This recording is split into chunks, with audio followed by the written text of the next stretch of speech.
কেউ ভালোবাসেনি আমায়, কেউ বলেনি থেকে যাও। ফিরে আসা পথে পিছনে অপেক্ষারত থাকেনি কেউ। পিছন ফিরে যতবার তাকিয়েছি, দেখেছি শুধুই শূন্যতা। আমার কথারা বৃষ্টি হয়ে ঝরে পড়ে, আমার অভিমানেরা ফানুস হয়ে উড়ে যায় আকাশে। আমি পড়ে রই অবহেলায়, মধ্যরাতের বোবা কান্নাতে, শেষ বিকালের বিষণ্ণতায়। আমার অপেক্ষা আমার নিজের জন্যই, শুধু একান্ত নিজের জন্যই। নিজেকেই হারিয়ে যেন খুঁজেছি প্রতিনিয়ত।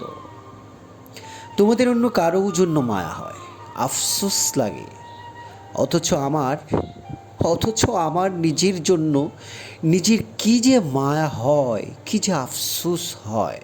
আহারে, চাপা আর্তনাদে বুক ভারী হয়ে আসে আমার। আমার কারো উপর কোনো অভিযোগ নেই, আফসোসও নেই। আমার নিজের উপর নিজের শত অভিমান, অবহেলা, ঘৃণা, অনুশোচনা, মায়া। ভালোবাসাটা ঠিক আসে না, আমার ভালোবাসাটা ঠিক আসে না।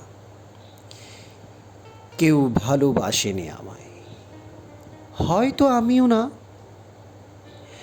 নিজেকে নিজে ভালোবাসতে না পারার আক্ষেপে আমি বেঁচে থেকেও মরে যায় রোজ।